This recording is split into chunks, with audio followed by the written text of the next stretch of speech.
Hey, everybody, welcome to our brand new MMA Roasted podcast. It's me, Adam Hunter. It's going to be a great show today. We got Justin Wood in the building, fellow comedian, military vet, roommate of Junie Browning. And then we got a great show. We got Chris Wade, great Long Island fighter, on the show. Ashlee Evans-Smith, who's got a big fight coming up at UFC 223 against Rowdy Beck. I'm looking forward to that fight. It should be a fun fight. And then who knows? I think we're going to try to get Phil Baroni as well. I know he has a fight coming up in King of the Cage after he missed his flight to get to the bare knuckle boxing. But shit happens. I want to thank our sponsor, Speedweed. Listen, people, marijuana is legal in California, and there is no reason to have to go out of your apartment, your house, your place of work to go get it. Why? Why do that? Okay, they will come to you. Just go to speedweed.com, follow them at Speedweed. They will deliver it to you. Sometimes you go, you don't have a car. Let's say you have a car. Then you pick up the marijuana. You want to test it. You're so excited. You smoke. Now you got a DUI. Okay, now you're going to jail. It costs $20,000 for a joint. Everyone hates you. Your kids can't go to college. It's a whole thing, all right? Your wife leaves you. Everyone thinks you're an addict. All that could be prevented, okay, by going to speedweed.com. Mention Roasted, and you get $10 off orders of $100 or more. And the guy, Gino, who runs it, is a great guy. So, also, if you're on Amazon.com, if you actually order off Amazon, go to adamhunter.com first, my website. Click on the banner. There's two banners that say Amazon. Then order whatever you're going to order because I make money on it and I like money. So, yes, that's what you should do. Do that. And also, if you like T-shirts and you want to support the cause and you like MMA Roasted, order an MMA Roasted versus Everybody T-shirt. I will personally deliver it to you. I mean, not like in my car if you live in Alaska, but I will go to the post office and get it to you. Okay, so that's what you want to do. And that's that. Justin, what's going on? How are you, man? I'm good. Good to be here. Thanks for having me back. No problem. You tricked me. You told me, hey, man, I'll come on with Junie Browning. And I was like, fuck yeah, this would be awesome. And then Junie didn't come. What happened? All right.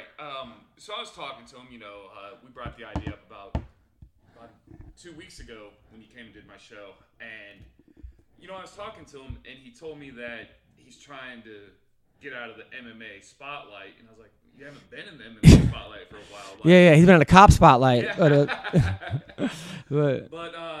he actually had, great things to say. Like I told you, he's like, if I ever want to do an MMA podcast, Skin Adams would for sure be the one I do. So I think we need to maybe make a movement. Yeah, well, you listen, tell Junie I'm a fan of his. It's not going to be one of those things where I make fun of him. Obviously, there's plenty of things to make fun of, but I'll let him do it himself. And the thing about Junie, I'm not going to be like, what the fuck? It's not going to be one of those things. I think the dude actually accomplished a lot in his life and will still accomplish a lot. And Junie Browning was, I'm a fan. I wasn't always a fan, but he was entertaining as fuck. Yeah. And, the kid put on some good fights. He beat some good people, and he made it pretty far. He made it to the highest stage of fighting, which is most people will never do that. 99.9% of the fighters will never make it to the UFC. Junie did. So hats off to Junie. Think about that season he was on. Oh yeah. I forgot. I was like, oh yeah, that's right. Efron won. Like I forgot. Like yeah. I still talk to Junie, and I still talk to Dave Kaplan a lot. And how's he doing? He's good. What's he up to? He's just traveling around all the time now. Is he like homeless? No, I think he has like a smoking hot wife and lives in. Last time I talked to him, Boston. Wow, he had one of the funniest things where he's like, "I can't get knocked out." Right? That was a guy that I can't get knocked out, and then somebody knocked him out, and then he had to like get him back up. Tom Lawler knocked him out. Everyone can get knocked out. I don't think there's a person out there who can't get knocked out. But yeah, that was crazy. So anyway, I've had a good last couple of weeks. I had a show on. I did a commercial Wednesday for Riverside Hyundai. I thought that's going to be coming out pretty soon. If you live in Riverside, it went really well. Though because this time I was prepared because I did a shoot a year ago, and as a comic. You talk about with your friends anything. Nothing's off limits. Yeah. But then you forget, like around actors, that's not the case. Yeah. There was this like Asian girl, not this time, but last time on set, and I was just talking to her, and then she said something like, "Oh, like the bill came in. And it was one of those things where we got to check, and we had to do it online." I'm like, "Oh, this is gonna take me forever." One of those you have to sign into a website to get paid. And she's like, "Oh, it'll take me 3 minutes." And I'm like, "That's because you're Asian, right?" Which is like that. And she's like, "I don't appreciate your stereotype." I'm like, "Okay, you know what?" Like, but now I'm like worried she's gonna get me fired, because it was a joke. And I don't think that was even a negative joke. I said Asians are good at. We can't say they're good at computers anymore. Like that's people can't. Now we can't have positive stereotypes anymore. Everybody is just so fucking uptight. So then I apologized to her, and I'm like, "Hey, sorry if I offended you by making which I never like doing." And she's like, "It's okay, just work on getting better material." And I was like, "Oh, that's my joke anyway. Like that was my go-to, But I had to kind of just grit my teeth and say, "Okay, all right, whatever." And then the next day, so that was in the last photo. This one went better. This one was much smoother. I did it, but then I did the commercial. And then Thursday, I had this show in Big Bear where it was at an office party, and they hired a guy, my friend Andy, to tell everyone that they were getting fired. They were doing a terrible job, and then it's a comedy show. So I drive up to Big Bear. It's a terrible storm. It's a 3-hour drive. I get there. I'm like 3 miles from where I have to be. They go, "The road's closed." And the only way back down, this is at 1:30 in the afternoon, the show was, is to go back down around the mountain, an hour and a half back up the other side in the fucking rain with falling rocks and rocks that are on the ground. So then I got there, and luckily the show was great. It was it was great. They tipped me like a couple $100. It was awesome. It was 18 people, but I think they were happy they weren't getting in trouble. Yeah, absolutely. Followed by a comedy show. So then I went from there to the Laugh Factory, and Johnny Sanchez went on before me. He murdered. But I don't get that. The old younger me would have been like, "Oh shit, how you get nervous who you have to follow." Right. But as a comic, you get put in so many situations now. I do, at least, where it's like, "Hey, I want to see how good I really am." Yeah. Like, fuck it. Like, let me follow whoever. I actually appreciate following someone that's killing. Like, I look at it the opposite way. It's like the crowd's here now. Like, yeah. I can fuck it up by not being funny, or I can just keep riding off with somebody. It's like someone throws you an alley-oop in basketball. Like, if someone goes up there and crushes, they're lobbing that oop up there for you. Sometimes. Depends on how they're crushing. Also, yeah. I remember one time I did one of Rogan's shows, and he's like, "Hey, can I go up earlier?" And he had to get out of there. So he did like an hour and a half in the middle of the show on his show, and then I went on after him for 8-minute set. Yeah. And that was rough. And I brought a date with me, and then it was just, that's the word, like, never bring dates with you to comedy shows. Oh my God, I used to do that when I was on Tinder. Like, "Oh, you should come to my show tonight." It'd be like a bringer show. Oh God. That's all I used to do. And then they sit through the worst fucking comics ever. And like, that's gonna be one done. Well, when I did the improv, I had to fill it up. I asked like 7 different Tinder dates to come. And then a couple of them met each other in the bathroom. Like, "Oh, how do you know? Oh, Adam. Oh, from Tinder." And that definitely fucked up a lot. Oh yeah, of course. It's not exactly how girls want to know. But then, one of the hardest person I had to follow one time was this guy Gary Cannon, because his whole thing was crowd work. Yeah. Like he's a audience warm up guy. So he went on before me at the Improv in Vegas, and I was headlining, and he talked to every single crowd member. Like every table. "What do you do? Where are you from?" Yeah. And Dana White, of course, came to that show, which I did fine, but I was forced to just do material at that point. Because I wasn't going to be like, "What do you do? Where are you from?" I would have had to continue with Artie. "So, what do you like?" Right. And it's just too much. Yeah. Which I think as a feature, a little crowd work is good. But if your whole act is crowd work, you're not going to work that much as a feature, especially if the headliner can say who you want to go after. Yeah. Because it's just not. Unless the headliner just does material, which I don't like doing. I like fucking around a little bit. So then Friday, I did a military base in Colorado. They flew me out, which was nice. It was a 6 a.m. flight, 2-hour drive to the base. And then we got stuck at the gate for 2 hours because they didn't believe it was us. Then I'd go to the show, and Tisha Torres is there with Heather Joe Clark, who's now dating my friend Connor Hume, which was weird to friends date. And then someone else. And it was a great show, except this guy was so drunk. And one of those things where, like, he thinks he's helping. Yeah. Because, like, he thinks that because he says something, I, like, I smack like, hey, I started drinking, and I'm like, when? At noon on St. Patrick's Day? Yeah. And then everyone gets a laugh, everyone laughs, and he thinks he got the assist on it. Yeah. Like we're in this together. Yeah. But he was a nice guy, which those are the worst type of hecklers. Right. The ones that are like, fuck you, you suck, are actually the easiest ones, because everyone like hates that guy. It's the guy who's having fun. Yeah. Because then if you smash him, you're a dick. Right. And this was one of those guys, but he was funny. Actually, his mom was with him, and their other brother, who was in the military, who was like the most nicest guy ever. I'm like, what is this? The remake of Twins? Where like he got the good genes, and he's the asshole. But afterwards, he got to start crying, like this was the best show I've ever seen, and like that was fun. I got to hang out with, and then also there was another girl with who was a fighter. This is going to bother me because she was a national champ in wrestling. I didn't know who she was. Normally I know people. She was an Invicta fighter. She's 5'2", super cool girl. This is going to bother me if I don't point her out. What's her name? But yeah, she's an Invicta girl. And here we go. Boom. Sharon Jacobson. She came. National champion fighter, a wrestler.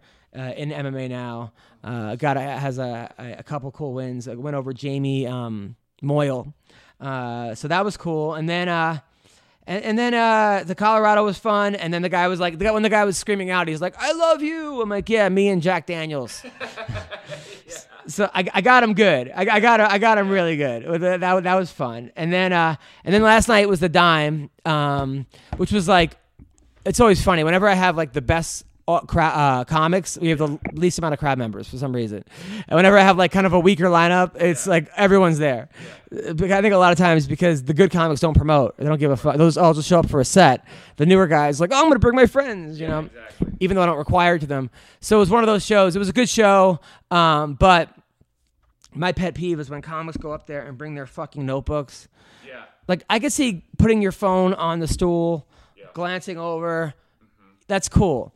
But when you bring up like a fucking like 3-ring binder up there, or you're just telling the crowd this is a workout open mic. No, I've had people do that on my show, and I'll tell them when they get off the stage like, hey, Monday nights are our open mics if you want to come back and try the open mic. But really? Yeah.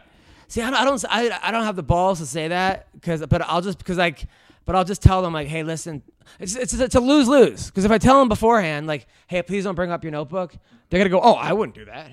Oh, why me? Come on, I'm a professional. Yeah. But then they probably were planning on doing that, right? But if they do it afterwards, then you're an asshole because you told them afterwards. See, but I think if you would bring up a notebook, like if you did your jokes in a notebook and you brought it up, I don't think because you're there every week, so that's showing the crowd that, hey, I'm trying new stuff for you guys. Yeah. I've been to some shows where I'll see the host of that, like I'll come back like a few months later and I was like, oh, here's your regulars and you're still doing the same jokes. So, yeah, exactly. I went to Neil Brennan's show over at the Westside Comedy Theater, and Neil would just bring up notes, but he's up there every single. And he has a Netflix special, and exactly. That's the thing. It's like this comic hit me up. I'm not gonna say his name, but he's like, hey man, I got some new shit I want to work out. Mind if I come by?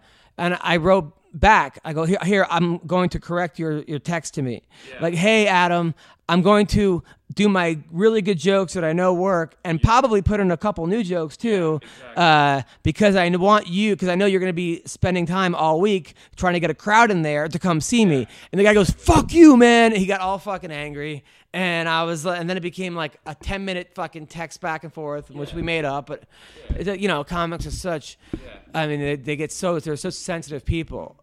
A lot of them are. Yeah. So, I don't know. But that was annoying because I was like, ugh. And they got to the point when people came up to me and they were like, where's the sign-up sheet? And when you're running a show, you don't want to tell people that just walking off the street going, where's the sign? And I'm like, hey, sorry, these are professionals. They go, really? I know that you don't think so because they're all doing their fucking, not all of them, but some of them are, and that just, it fucking infuriates me. Right. I mean, and then there was like this girl that hit me up to do the show like 2 days ago, and I had a falling out, so I'm like, sure, no problem. And then I do the flyer on my little fucking phone, and it's the letters are so tiny, so I misspelled like a letter in her name, and she's like, hey, you spelled my name wrong. I go, okay, I'll fix it. Okay, fix it on Instagram, Facebook, and Twitter too. And I'm like fuck. So that fuck, no one's coming to see you. Yeah. Like I do this every fucking day. Yeah. of my life. Yeah. Every day. I travel the whole fucking world doing it, and I make a living at it.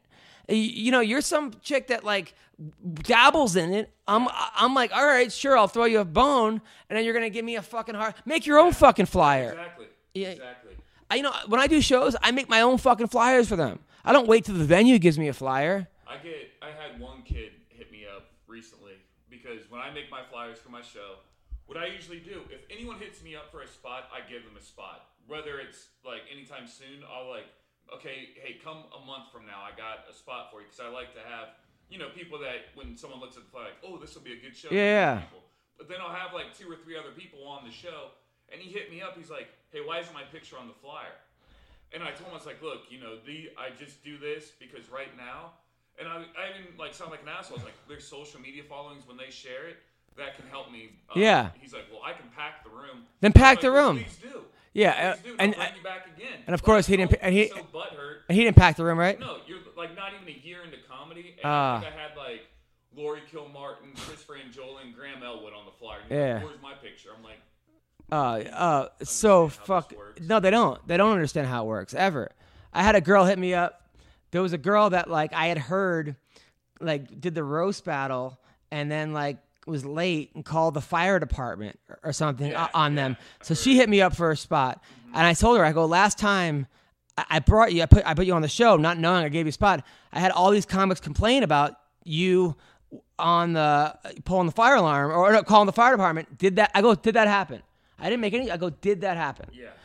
She wrote me 50 fucking emails in a row. I didn't respond to one of them.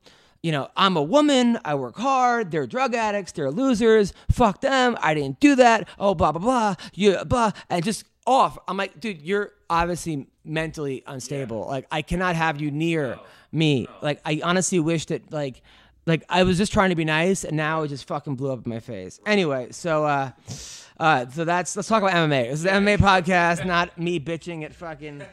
all right, so over the weekend, you watch Invicta at all? I didn't get a chance to watch it. There was some good Invicta cards. There was my girl won, not my girl, but Deanna Bennett won, and I was so happy for her. But she had the strangest fucking. She's like, she licked the camera.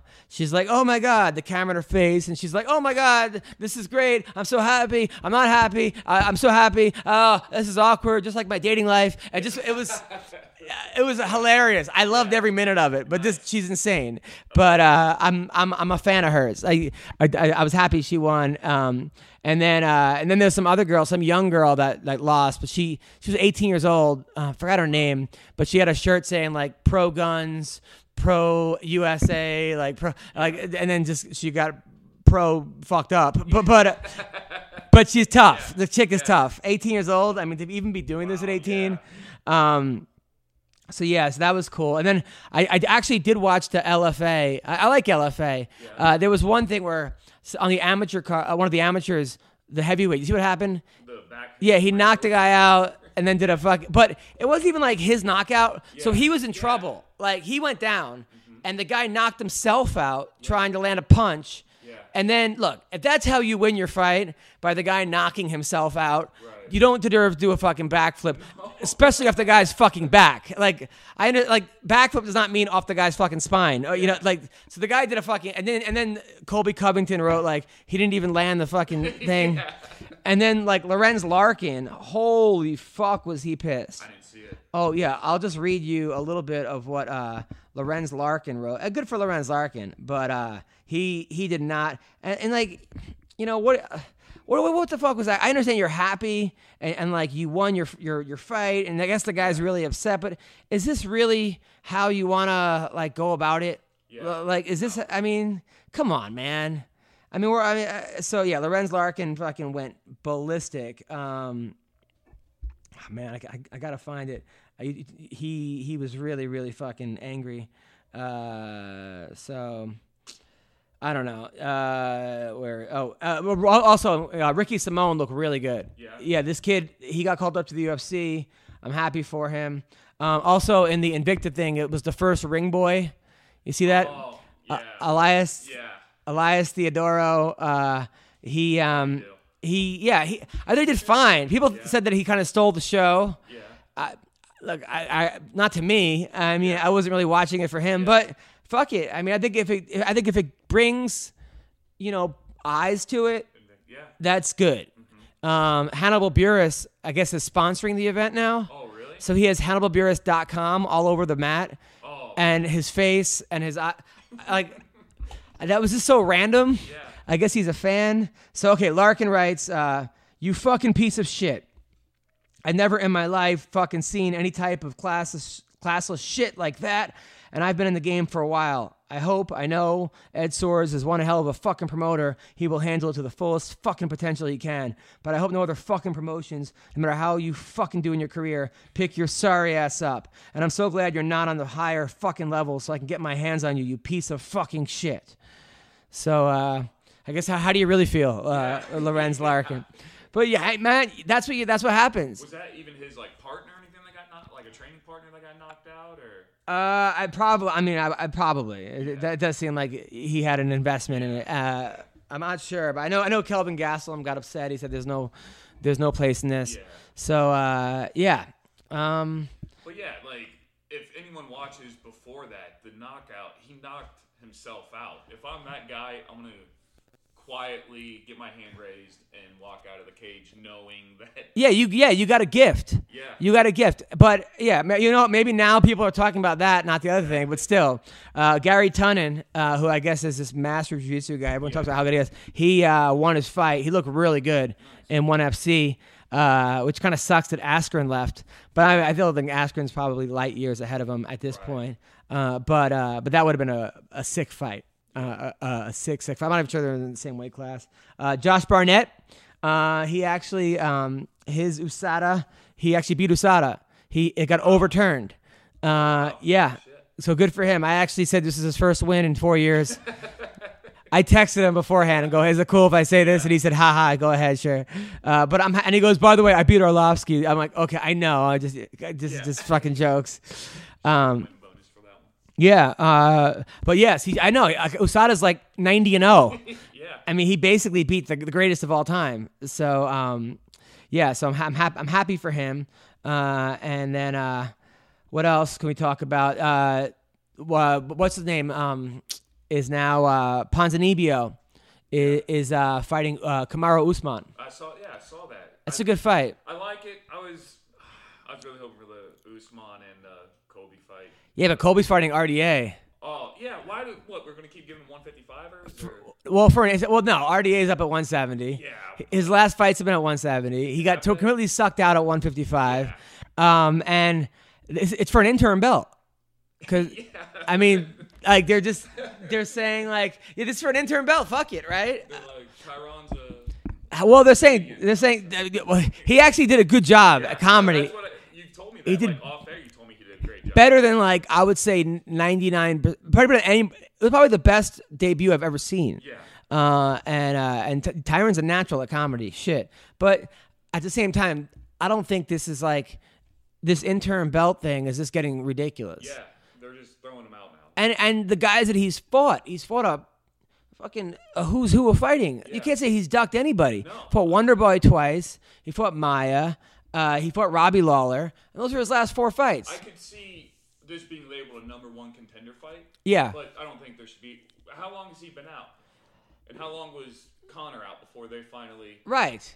By the way, another thing. UFC did a top 50 fights of all time. Oh, I saw that. And they put Conor, Nate Diaz 1 and 2. Yeah. The second one is the best fight of all time. Yeah. And the first one is the second best fight of all time, which is great because I've now been at the best fights of all time. Yeah. But that's complete bullshit. I didn't even see Forrest and Bonner on there. Oh, they were on there. But here, we'll actually go over this list. This list is bullshit. I mean, there were so many better fights. They just happened to put the one that Conor won at #1. Yeah, I mean, come on.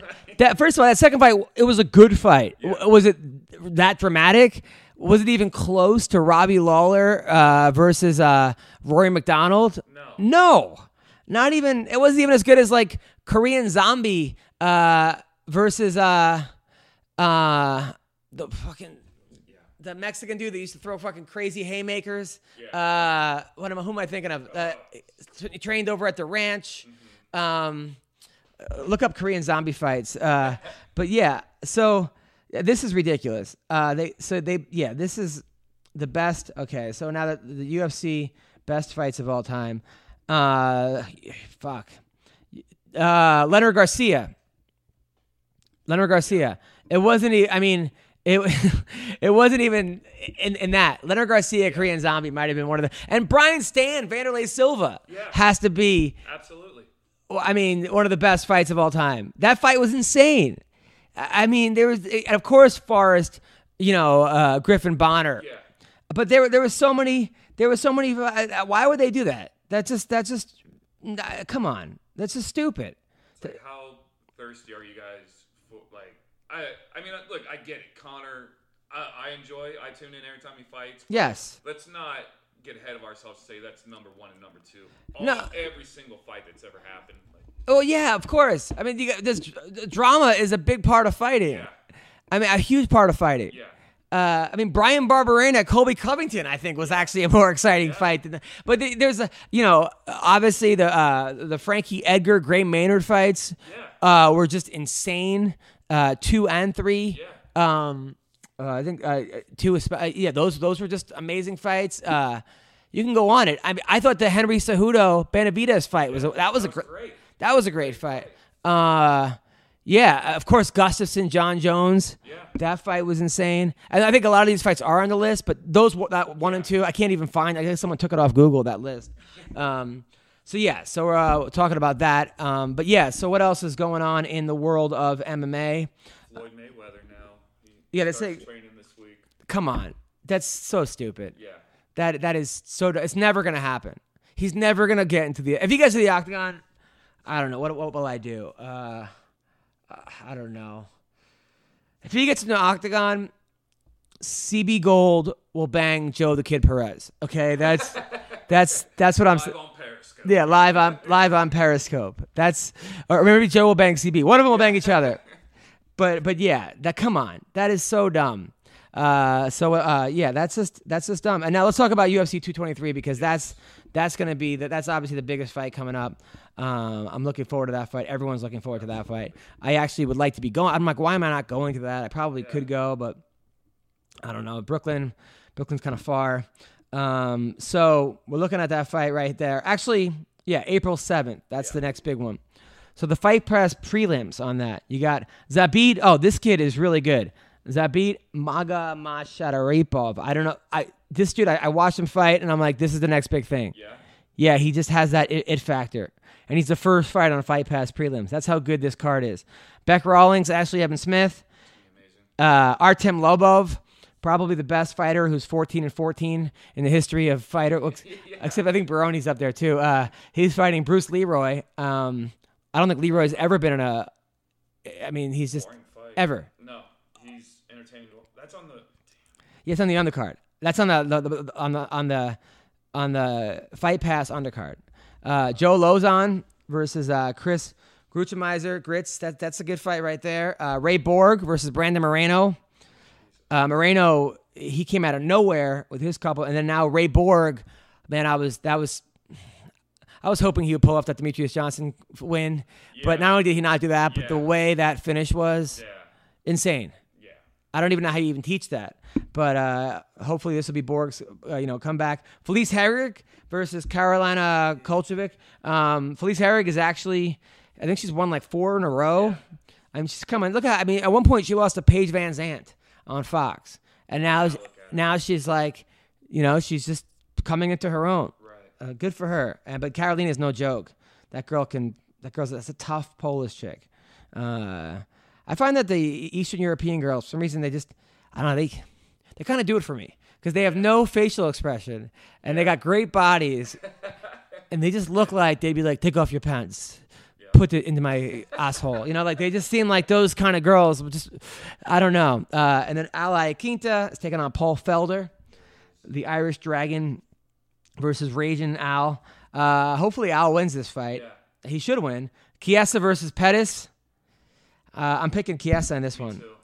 I don't know. Pettis just seems like he can't get out of his own head anymore. I think that's mental with that. It's almost like the Tiger Woods. Like, he was great. Like, he was champion WEC, UFC, and now for some reason I don't know what fight it was, but it seems like he cannot. I think his opponents also were like falling apart before they got in there as well. Like it's just like they were believing the hype, he was believing the hype, and then Calvin Kattar, my buddy Calvin, he's from Arizona, good fighter, really nice guy too. He's fighting on Renato Massano from Brazil. That's on the main card. Wow. Yeah. And Rose Namajunas versus Joanna. Yeah. I think Rose is going to do it again. I hope so. I mean, I'm pulling for her, but if not, I mean, we got a trilogy. But that last one, Joanna just got too full of herself. Yeah. She was making faces and this and that. It was. Boogie Woman's cups. Like, shut up. Yeah. Like, I was a fan of her until that lead up. And I started just like, you're annoying. I don't even. She's all about her legacy. Like, oh, I'm going to break the record. Just beat the person in front of you. How many times do we have to teach this lesson? Yeah, exactly. Just beat the person in front of you. And then Ferguson Khabib. That's, man, I keep going back and forth. I think Khabib's gonna win. I do. It's gonna be a good fight. It's gonna be a really good fight. I'm looking forward to it though. So Ferguson's dangerous enough off his back because he's gonna go to the ground. Khabib's gonna get him down, but it's gonna be what's gonna help Ferguson is how dangerous that dude is off his back. So wait, no. I think did I tell you what did I say? Ferguson or Khabib? You said Khabib. Yeah. Who do you think's gonna win? I think Khabib's going to, but I'm not 100% on it because the only way I can see Ferguson winning this is doing something insane off his back. Yeah. But that's about some Eddie Bravo rubber guard, fucking go-go vaporizer, fucking Plata. I haven't heard much from Ferguson. Usually, a little bit. It's just he's not good at trash talking. No, not it. It's.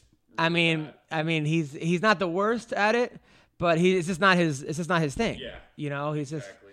So we're gonna call Phil Baroni. Let's see how he's doing. See if he actually picks up. I don't know if he will, but we got to see how he's doing. Last time we talked to him, he couldn't get to England in time, but now I see he's in King of the Cage. So let's see if this. Let's see what he's up to.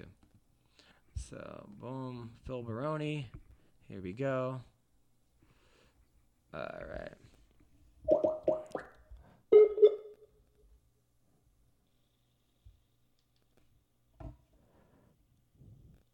Hello. See if this works. Hello. Hey, Phil Baroni, you're on the MMA Roasted podcast. How are you? What's up? What's up? So, I'm here. It's me, you. Justin Wood is in the house. So, what ended up happening last week? My friend Justin. My friend Justin. He's a comedian / military vet. So, first of all, congrats. You got a fight. That's funny. Yeah, thank you. Congrats. You got a fight in King of the Cage, right? Yeah. Are you excited for this? What? I saw that you got a. Oh yeah, yeah. I just jerked off all over myself though, so I can't, have that much enthusiasm right now. I'm about to fall asleep. Okay, so you just jerked off. It's 1:30, and now you're tired. On my chest, yeah. Okay, now, did you wipe it up at all, or? No, it's just right here in the pool. You just called. Okay, all right. Now, is there anyone around you, or did anyone watch you jerk off? The dog. I might let him lick it. No, don't. Please, that's illegal, and I don't want to see you going to jail for animal cruelty. But so you're fighting Matt Legler. Matt Legler. Yeah. Do you know anything about this guy? He's fucking dead meat. That's about it. Now this guy's got some knockout power, though. He looks Fuck like him. He looks like he's no slouch. He gives a fuck. I'm no slouch either. I know you're no slouch either. I'm just saying, are you taking him seriously? I'm going to kill this motherfucker. He's got a record of 12-14. Yeah, he's fucking dead meat. All right, he's dead meat. All right, so now, did you ever square it away with the bare knuckle boxing guys? No, he's a fucking queer, that motherfucker. Fuck that guy. Fuck bare knuckle boxing. That guy's a fucking bitch. I would have killed that fucking guy, Relic. He's a fucking jerk off. They had a backup guy there already. Well, why would they even have a backup guy when the main event fight is me? They were never bringing me. There was never no flight. It was a bullshit. They used me for advertisement. I would fight that Relic guy any day of the week. I heard he's in KSW or something. Wherever the fuck he is, I'll beat the fuck out of that kid. I'm not afraid of that kid. Now, do you think that you got set up? I ain't afraid of nobody. I think it was bullshit. They were using me to promote the show. There's nobody on the show. I never heard nobody that do the bare knuckle boxing. They didn't even get me a flight. Now, they said they got you a flight and you missed the first one. It's full of fucking shit. A different fucking city. And I don't believe there really was a flight there. Ah, man, that's bullshit. That sucks, man, because I was looking forward to you making your debut. I'll fucking kill that dude. I was in good shape. I was going to fuck him up. All right, okay. Well, now we got to focus on Matt Lagler. Yeah. So Matt Lagler, he's coming off a loss to Anthony Hernandez. He knocked out. Yeah, he's getting fucked. I'm going to beat the shit out of him. I don't need to hear about what he did, what the fuck, anything. You know what I mean? I'm going to abuse him. All right, now where is this fight? King of the Cage in fucking San Diego. Okay, now do we have a ride there? You're gonna pick me up, ain't you? Yeah, May 4th. I actually would love to go pick you up. Yeah, I'll come in LA. Justin, you want to go on a road trip? You're in LA now, right? Yeah. Yeah, well, I'm in fucking Stockton. Swoop by the fucking ghetto real quick. Pick me up, and let's go. Let's do it. Can I walk with you? Can I walk you to the cage? Yeah. Nice. That's awesome. I'm in. Yeah. I'm in. Fucking May 4th. You can be my fucking corner man, everything. Cut man. You can be everything. Corner man, cut man. No. All right. Now. So we're taking this seriously. We're training with the Diaz brothers for this fight. I'm just training out here in the area. You know what I mean? I'm just training. Okay. Now. I'm just training with everybody. Yeah. Now, so you're not beating up homeless people anymore, right? No, I'm out of Vegas, man. I'm out of Vegas. I beat him up, made enough money, got a bus ticket, Greyhound to fucking Stockton. Couldn't make it to fucking the water, and I'm here. Now, when you're jerking off, are you watching porn, or are you thinking about your glory days and some of the porn stars you banged, or what are you jerking off to? A video on my phone that I just took. Yeah, I'll send you the picture in a minute. How's your Tinder game doing out in Stockton? Yeah, good. I just won last night. Got something. It was fucking great. I love this Tinder thing, bro. You don't have to have any person. You don't talk. You just go see. I'm the best at that. No talking. Just fucking. I like it. All right. So you just show up. You just kind of make a muscle and then just fuck the chicks. Yeah. Just make out. Just kiss them. As soon as I see them, I just start making out with them. Nice. Are you banging them or no? Are you wearing Are you wearing condoms or no? What's that? No, exactly. Phil Baroni does not wear condoms. Nothing. All right, so we got a 2-fight contract with King of the Cage. I'm looking at this. I never pull out, bro. I always go through it. I don't fucking no condoms. Yeah, but aren't you worried about having kids? I haven't had any yet. Well, any I know of. Yeah. Any in America. Nice. I think Tinder should sponsor him. Yeah, absolutely. Phil. Have a Tinder logo on his shirt. Yeah, are you getting sponsors for this fight? You're sponsoring me, aren't you? You give me a ride and you're gonna fucking put MMA roasted. MMA roasted on my ass, aren't you? Absolutely, man. That would be awesome. Yeah. I would be honored. I'm excited for this. Yeah. Fucking Under Siege, May 4th, Friday, May 4th. King of the Cage. Doors open at 6:30. Fights at 7:30. It's Phil Baroni versus Matt Lagler and Aaron Witherspoon versus Robbie Peralta. This is going to be a good. I like it. It's going to be on. You can watch it on Mav TV. This is the return of Baroni. Now, do they drug test in King of the Cage? Well, I'm not worried about that.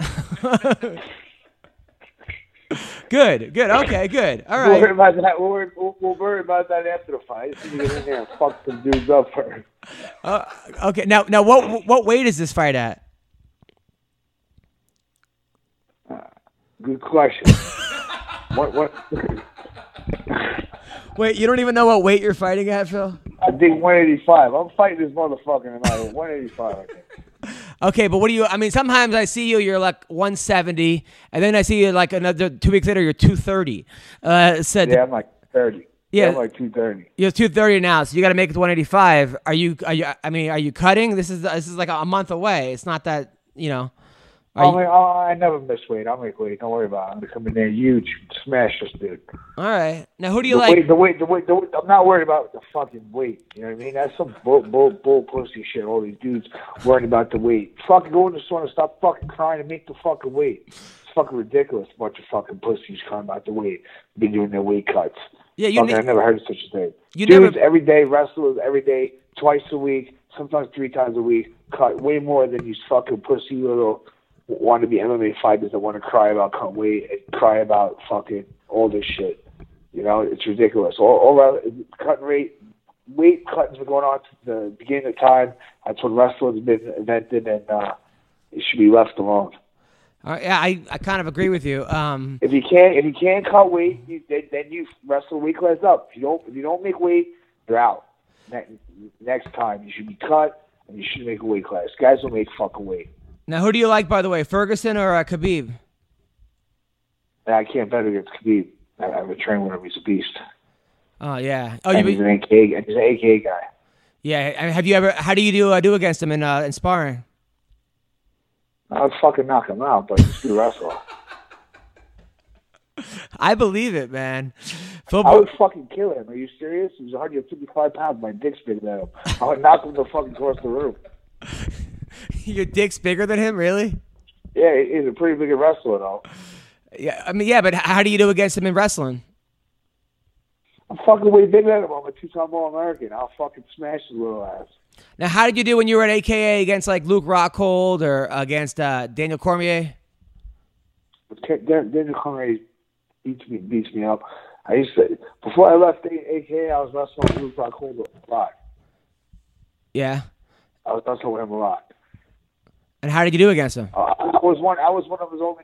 I don't know. I was one of the bigger guys, and that was even when I was smaller. He doesn't really have no one there to train with. Right. You can't just train with DC and Cormier all the time. You know what I mean? So I think that's why he left. And Kane, you mean, right? Kane, because DC is Cormier. Yeah. He can't train with those two big motherfuckers all the time. You know? Yeah. Better now if he goes with 205, but when he was fighting 85, there was no one there to really give him any work except me. But I wasn't there. Now, are there any strip clubs in the vicinity? I know that you're a big strip club guy. Stop. Fuck, bro. Nothing? I mean, there is, but I don't like it. It's okay. Yeah. What about those porn stars that were living at your ranch? No, they left. They got rid of them now. Well, listen, Phil, man, I'm proud of you, man. I'm looking forward to May 4th, Under Siege. Yeah, be here like a couple hours early, folks, on the fall. All right, no problem. We're gonna take it. All right, good. I'm excited for this. Weigh-ins. We don't know what you're gonna weigh in at. I guess the fight's at 185, but good, man. I'm excited. Is Chuck Zito gonna walk out with you again? Yeah, Chuck Zito is coming. Nice. And what's the face?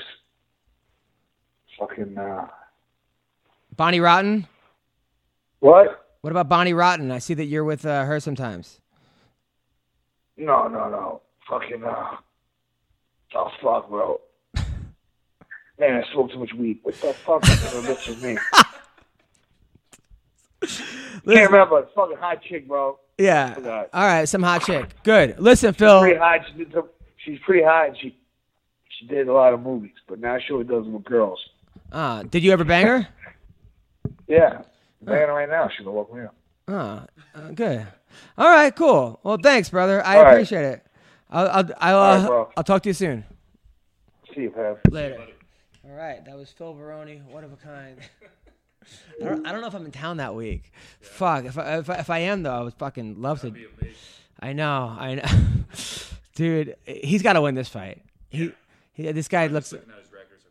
Yeah, I think Phil's got this fight. Phil could beat a lot of guys. Yeah. Phil actually, Phil's a different level. I mean, he was a great wrestler. Right. People underestimate how good he was at New York. He was a county champion. I think he took second in the state. Then he was a college All-American. He got kicked off the Hofstra team. All-American at Western Michigan.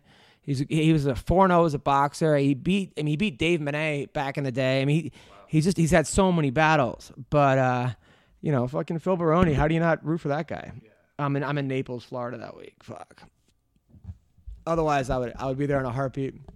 But my heart will be with Phil Baroni. Yes. So I'm happy for him, man.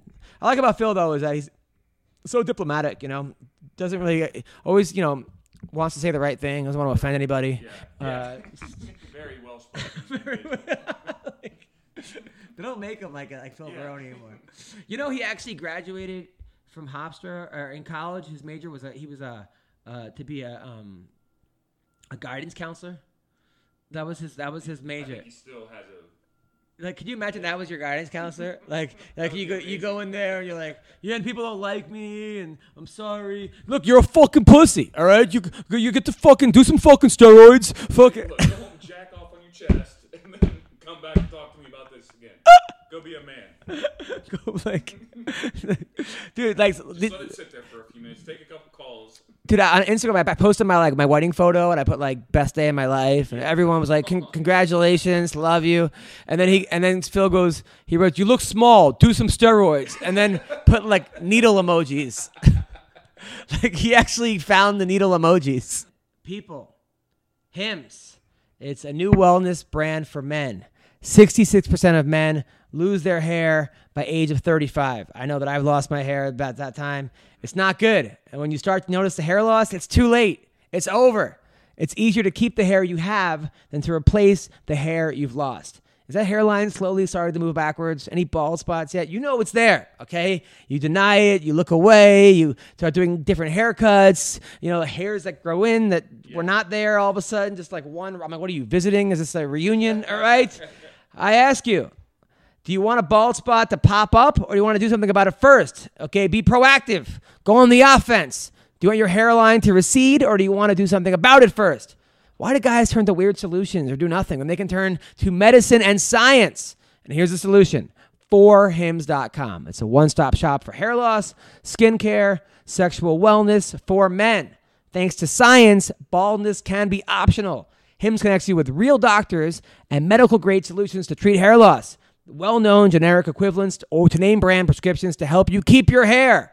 It's not snake oil pills or gas station counter supplements. I mean, you go fill up your gas, and next thing you know, you're like, oh, just no waiting room, no awkward doctor visits. Okay? Save hours by going to 4hims.com. It's prescription solutions backed by science. It's so easy. Answer a few questions, doctor will review and prescribe you, and products are shipped discreetly directly to your door.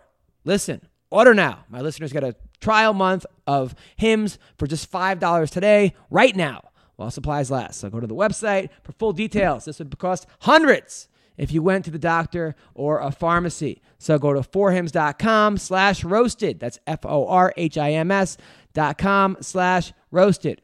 4hims.com/roasted. Check it out. Trust me on this one. Also, okay, so now we are calling my man Chris right now. He just missed it. Calling him back, and boom. Hello? Hello, Chris Wade. Hey, how are you? What's up, man? You're an MMA Roasted podcast. You're here with me and my buddy Justin Wood. How's everything going, buddy?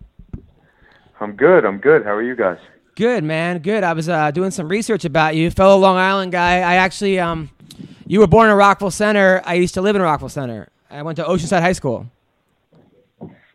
Small world. Yeah. Crazy. Well, I was there. Well, I got thrown out in 8th grade. Went to a boarding school in Maine, but I was supposed to be there for a long time.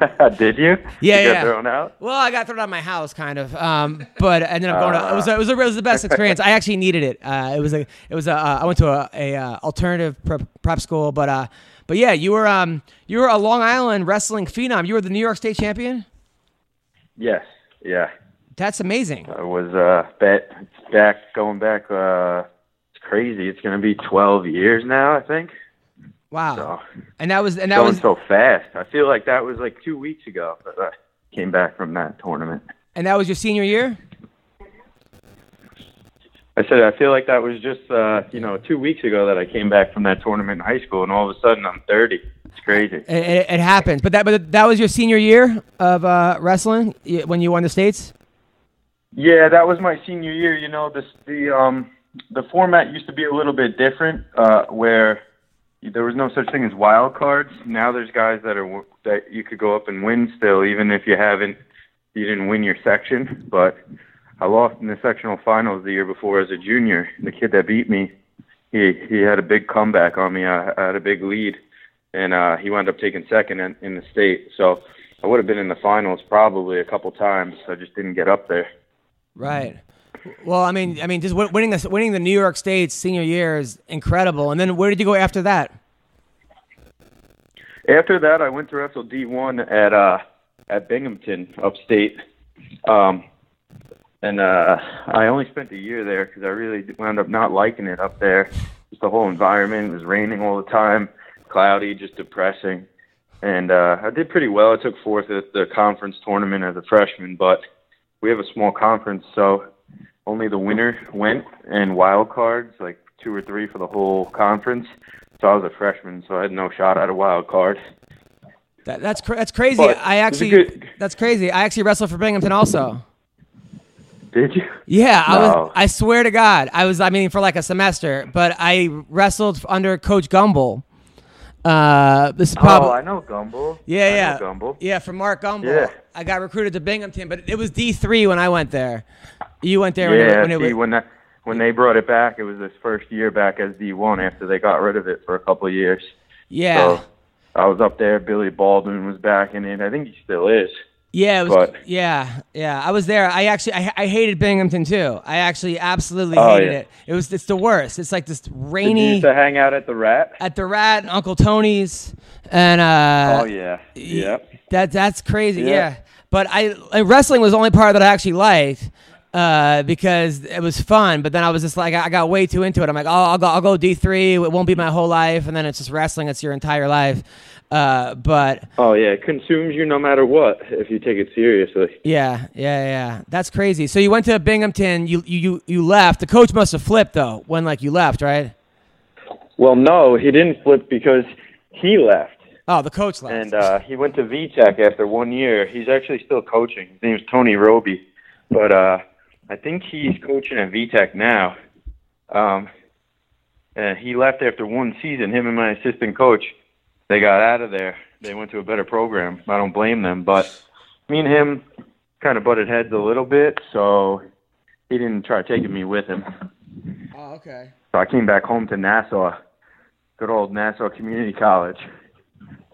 Well, after it. That must have been the school, as far as scholastically, Binghamton was one of the hardest schools in the country. Nassau, probably one of the easiest.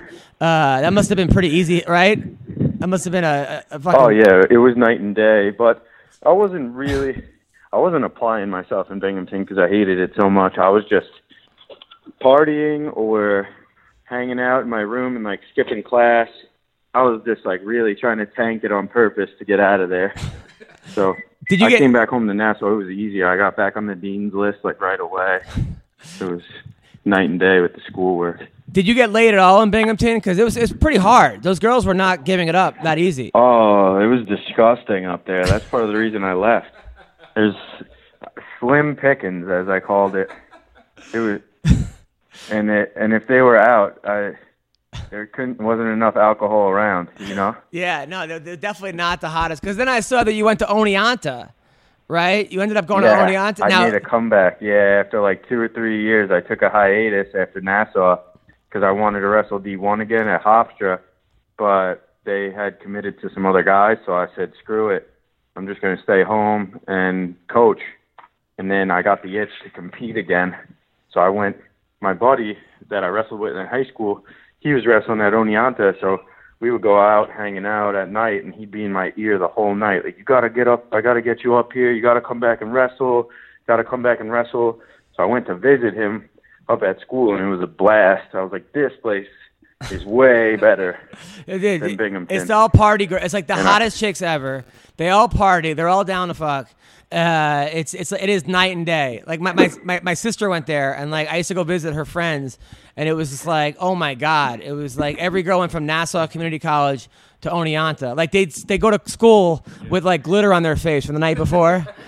It was. Oh yeah, it was a little sloppy at times, but it was great. When girls got dressed up, it was those juicy sweatshirts, butt pants. That was their formal gear. You know, this fucking shorts that have juicy and their assholes. Yeah, that's what they were wearing out in town.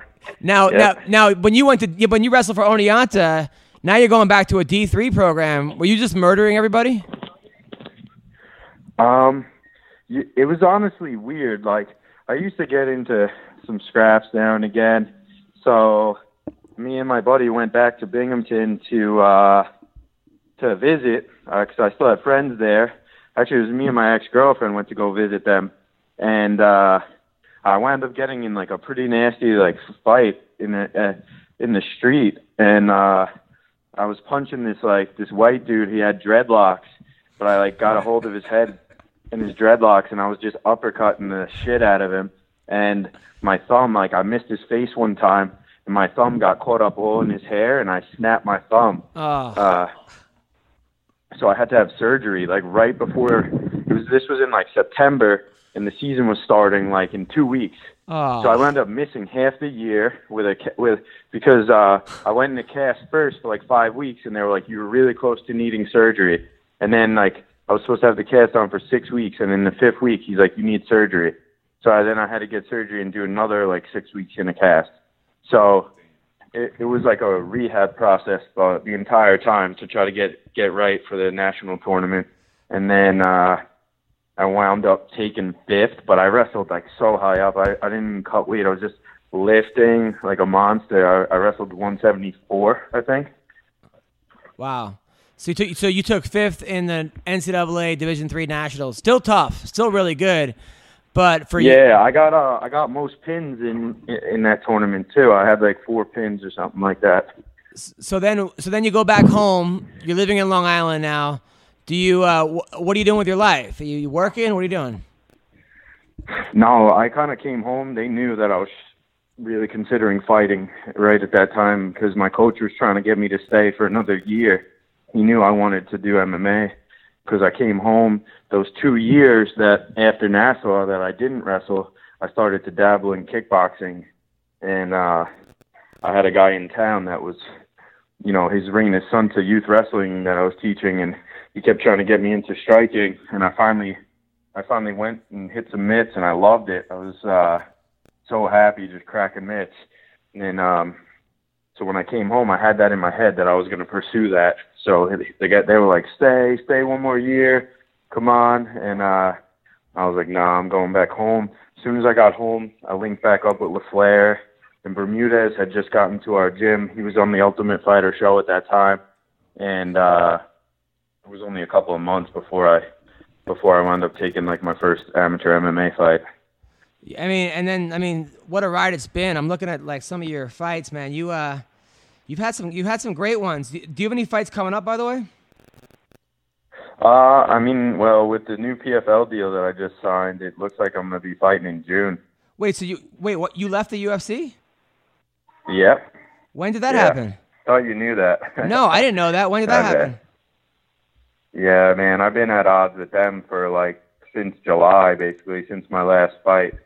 And, I was trying to be the good soldier and like be quiet and wait around and get back in their good graces by getting like an opportunity and winning, but I live on, how it is living on Long Island, man. I can't be sitting around like healthy with no fights being booked. And all I kept hearing was like, we'll see. We got a lot of people to get to. We'll see, it was just bullshit. So I started pressing my manager that, we need to do something. I need to fight. I don't care if it's somewhere else. I want to compete. So we started making moves.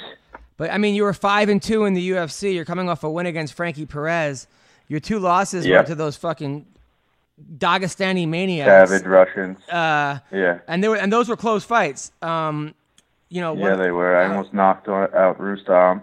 Yeah. And then me and Islam, I thought it went down to the last probably like 30 seconds. He got me in a body triangle at the end and just kind of hung on to me. But I thought that fight could have gone either way. Yeah. And those dudes haven't lost since. They've just been beating everybody up. So. Yeah, that's crazy. I can't believe you left the UFC on a win. And are you worried about PFL? Because they haven't been on. They've been saying this $1 million tournament, but I haven't seen them on TV. It seems like a little bit shady, no? I'm just going off of what my manager's telling me right now. There's other people that I'm close with that are in on the tournament. I know some big name guys that signed also. So, I'm just rocking with it right now. I mean, there's always a little bit of concern until everything goes off, but I mean, we'll see. We'll see where that goes. How many fights do you have to win the $1 million? I don't know. I heard that they're going to do a little short, like, regular season where you fight a few times and then into the playoff format where there's like 12 guys in the tournament or something like that. They're probably going to have to win about 3 fights or 4 fights. Wow. Okay. All right. Fuck, man. This is a big ballsy move, but I guess to do it. I mean, I don't understand why they wouldn't give you a fight. The UFC went to Atlantic City, going to Atlantic City. Well, they made me fight my contract. First of all, Silva tried to cut me when I was 4. He didn't like me. I don't know. We went through this. It's on Twitter, like, because I snapped on them a couple times because, they have a bunch of trash in the lightweight division that they use to prop up the guys that they want to prop up. They have guppies, I call them. Guys with like 1-3 records and shit that they just keep around to get fucked up. So I started getting frustrated seeing these announcements when I'm hearing through my manager that, we'll see, we got a lot of guys to get to. Like you said, I'm coming off a win. I'm 5-2, 2 first-round finishes, the whole 9. And I think they just don't like my style, that I fight. They just want people to just put their head down for them and knock each other out. And I fight way smarter than that because they don't fucking pay us anything. I'm not getting my brains beat in for like $20,000 after taxes, Yeah, of course. But, so, they got aggravated with me and started strangling me out. And Joe tried cutting me at 4-2. And, but he was retiring. So I was like, fuck that. This is bullshit. How is this possible? Doesn't happen to anyone that you go 4-0. No one hears about you. You're in the best division in the world. You got 2 finishes. You had a top 15 fight, and then you lose. And then they started throwing Dagestanis at me. Like every matchup was a Russian guy. I think it wound up being 4 in a row they booked me with. Yeah. And I was pissed, and like we couldn't do anything about it. And I lost the 2 close fights, and he tried cutting me. So then when Sean took over, Ali got me another fight with Frankie, and I thought me and him were kind of where it was like winner stays, loser goes. So I win the fight, and then a couple months go by, and I'm like, yo, I'm ready to go again. And that was like August or September. And then it took me like a month to realize like something shady was going on. Like they were reluctant to like give me my next bout. And then they started just stringing me along until maybe like December, January. I didn't hear anything from them. USADA was still calling me. I was still doing like promo shit for them. Then they came to the island. They were doing something with like that rodeo. I don't remember what it was, but I went to an appearance for them with no contract, like in good faith. And they don't even send me an email or text, nothing. Just keep stringing me, just letting me like kind of dangle. So when I asked him like, what's the deal, what's going to happen, he was like, I think you'll get something, just keep being patient. And I just can't be patient anymore, Plus, I ran my mouth like an animal, so I probably pissed them off even further. I don't know. A lot of these guys run their mouths like animals. It doesn't seem to affect them at all. Yeah, but they don't really run it against them that much, Yeah, I mean, how did they just kind of run it at other people. How are you making your living while this is all going on? Just getting by. I opened a gym in May with LaFleur and our jiu-jitsu trainer, Greg, and a good friend of ours. So I've been running a gym out of my hometown, been grinding out lessons, been, doing this, that, and the other to try to get by because, you expect that you're going to fight again when you're a winning fighter. I don't know what 5-2 equals out to, but I think it's like a 7-something win percentage. Yeah, and you've never been finished, never been stopped. It's complete bullshit. Never even made me fucking bleed in that organization. No one ever even dropped me, Have you thought about my big thing was like, yo, if you don't like me, just have me put down then against these dudes that you think are so much better. But I think they know that they can't put me down, and they don't want to watch my style out there, so they're like, nah, fuck it, just strangle him. Have you thought about Bellator? The best bet.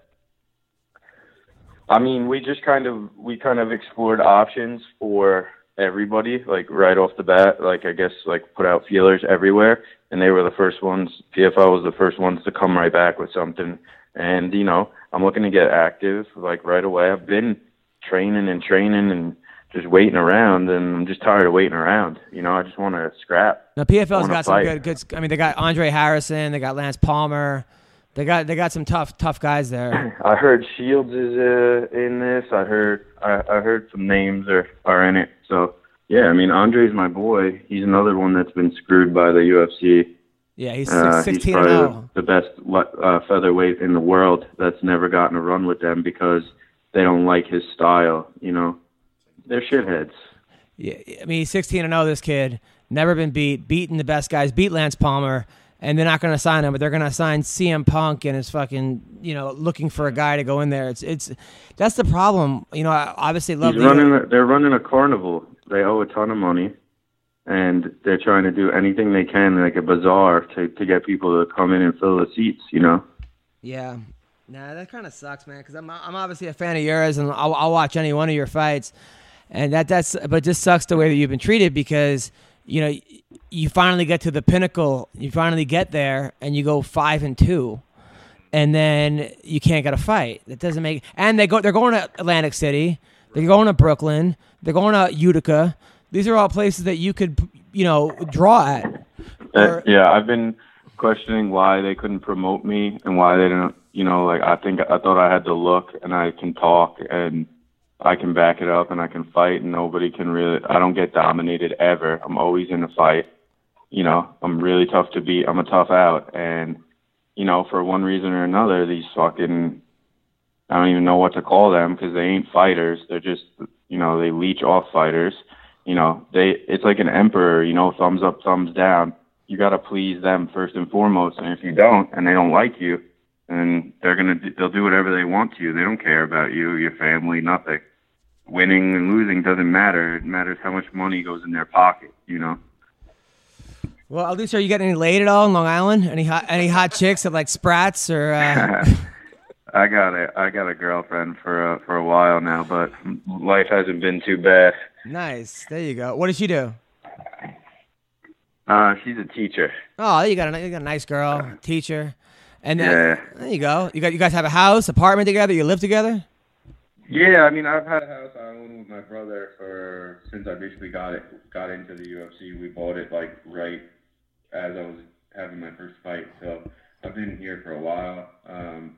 So we've just been we bought one that we could fix up, you know. So we've been just going through the house room by room, and gutting it and redoing it.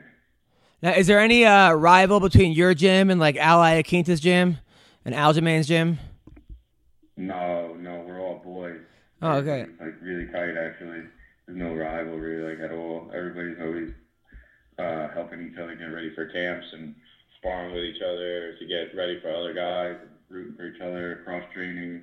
Aljamain comes to our gym almost weekly. You know, we go over there like all the time when we're getting ready for fights, and we do conditioning with them and with Longo and Matt. And it's awesome. And what's his name? Just moved out here, Alp, and I set him up with. He moved again. Yeah, he moved out to Orange County, and he's like, "Hey man, if you know anybody," so I set him up with TJ Dillashaw, and I set him up with Mark Munoz, and now he's training over at like the Body Shop.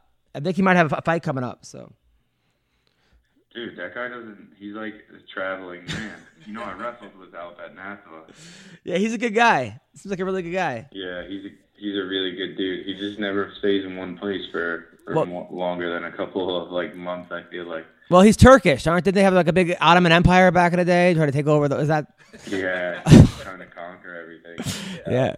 But anyway, well, listen, Chris, hang in there, man. I look forward to your next fight, and keep fighting the good fight, my friend. Yeah, guys, good talking to you. Should be June. Look for something. Thanks, buddy. Take care. See you, buddy. All right, guys, have a good one. Yep. That was uplifting. Fuck, man. I don't even know what to say about that. You know? I saw he had an interview with Ariel about it all. Oh, really? Yeah. I mean, it's just damn. I mean, there's a kid. He got all the ton of potential. I mean, it reminds me of the Askren situation. Like, Yeah, but Askren was never in. This dude's already in. Yeah. You know, I mean, why would they not give the kid fights? I mean, his fights were exciting too. The fights with Islam and Roos, even the fights he lost were exciting fights. Right. And the other fights, that's weird. It's strange. It's like guys who are outspoken about protecting their brains and everything. Oh, is that what happened? Is that what he did? Well, he's like, yeah, I started fighting differently because they're not paying us anything, and I had to protect my brain. So yeah, but, right, of course. Yeah. Oh, fuck, man, I didn't realize he was. I mean, nothing wrong with PFL. Yeah. I'll definitely watch PFL. I like Ray Longo, and I'm not Ray Longo, Ray Cepho, and those guys in charge. I like what they're doing over there. I think they have Randy Couture commentate sometimes, and I'm all about diversity. But it just sucks that you see that a kid like that goes out like that because he's 5-2. 5-2, right? Never been finished either. Like, doesn't make any sense. Get it. Yeah, I mean, he must have, I don't know, banged somebody's wife or something. I just, it's just fucking crazy, right? You're right, but now they're trying to find someone weak because CM Punk's about to fight again. But so the CM Punk thing irks me as fuck because, like you said, it's just because you have a lot of Twitter followers and you're good at another thing doesn't give you the right or the opportunity to then just go into a sport because you want to do it. Yeah. There's merit to this shit. Okay, this is a meritocracy. It's not based on. It's right, but he was right. It is a carnival, and this is my thing. Being really good friends with Junie, when I saw CM Punk was coming, and I knew that they wanted Junie to come back on that Redemption series, I was like, Junie, I would be if I were you, I'd be pushing for the CM Punk fight. Junie would destroy CM Punk.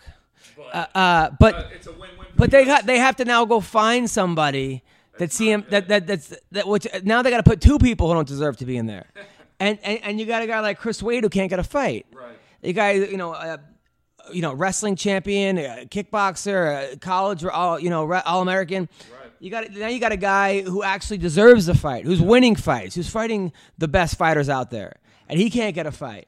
But now we're just giving and okay, fine. People are like, okay, CM Punk, if he's worth it. They gave him a chance. Yeah. They gave him a shot. Yeah. He had a shot. Yeah. He had a shot. They said, okay, here's your shot. He went out there. He got beat in 50 seconds, whatever it was. Right. And sorry, now he gets another shot because they're going to Chicago. Are people? I mean, how desperate are we? They sold that company for $4.5 billion. Right. This is not. Some fledgling, upstart fucking, wrestling promotion that they're trying to get in West Covina. This is not that. Mm-hmm. This is they don't need they don't need the views. They need the views, but they're not, the people that are going to come, they're banking on the fact that somebody is going to say, "Fuck, I don't want to watch it, but I like CM Punk. Here's my $60." Yeah. Wow, this is amazing. Holy shit. I'm now going to be a fan forever. CM Punk's so great. Now I love UFC. Or the undercard's going to be so good. Yeah. I understand, but that's not the way to do it. No. It's like okay, as a comedian, it's like, okay, we're going to put on a fucking reality star or some Vine star or Instagram model, okay, and we're going to have them we're going to put her on the show so people show up and see the other comics. I get it. I understand, but do it like I way more respect the Bellator way of doing it. At least they're putting on Ken Shamrock versus fucking Chuck Liddell. But at least those guys were good fighters at one point. Right. If not, some of them are still doing Tito's still doing okay, but they say at one point they're okay. Yeah. This dude now we have two guys that are not world. They don't do it on the Lakers. CM Punk couldn't just walk on the Lakers. Yeah. It wouldn't happen in the NFL. You know what happens is like Filipino basketball. They'll play Manny Pacquiao. Yeah, they'll put Pacquiao in, and I get it. But he's like the pride of the fucking. He's like a countryman, not a countryman, but he's also like the senator or whatever the hell he is over there, congressman. I don't know. I don't like it, and I'm not hating. And I know other fighters have told me it's good because it gets eyeballs on it and yada yada yada. But I'm looking at a bigger picture here. Like, they got fights that are going to get... I'll tell you what's going to get a lot of eyeballs, and this is just what I think is going to happen. I think John Jones, by the time his suspension over, and you got Brock Lesnar who's starting to weed out of the WWE and get back into USADA. That's going to be the fight that they're going to make, and it's going to be a huge fight. That's a great fight. That fight, that's like. Of course. It's two people that have had a lot of problems, but they're great fighters fighting each other. They have the talent there. They have, like we just talked to. We talked to a 5-2 fighter. They have the talent there. Promote those guys. Stop putting all your eggs in baskets. Stop promoting. I'm tired of hearing about Conor. Too. I'm like, why everything we talk about, we're still talking about Conor. Conor's an amazing fighter. I'm not taking anything away from him, but until you guys get over Conor, the UFC is just stuck. Yeah, no, it's true. And then Bellator is the same shit, where they go, this heavyweight fucking thing, and they're bringing in, they're rolling out Fedor in a wheelchair to fight fucking Roy Nelson's corpse, and I get it, but they have Ed Ruth, they have Aaron Pico, they have Darian Caldwell, they have MVP, they have a fucking a great bunch of guys, the Pitbull brothers, they have Michael Chandler, they have Ben Henderson. They have guys that people actually are sort of in their prime, okay? They don't have to do it with, you don't have to bring in Art Jimerson versus Hoist Gracie too. Exactly. I mean, although I'm still going to watch it. I just think it's crazy in that now we got Chael and Ryan Bader both fighting in a heavyweight tournament. And they're going to win. Yeah. That's the crazy part is that they actually have a good shot. Yeah. Chael beat Rampage. Yeah. I mean, if you would have told me that 8 years ago Chael was going to beat Rampage at any point, I'd be like, you're out of your Chael Sonnen? Yeah. It's going to beat Rampage? Yeah, okay. And Mighty Mouse is going to beat fucking Stipe Miocic, Yeah. But it fucking happened.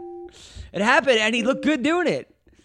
But I don't know. But the sideshows, we got to stop with the sideshows. Right.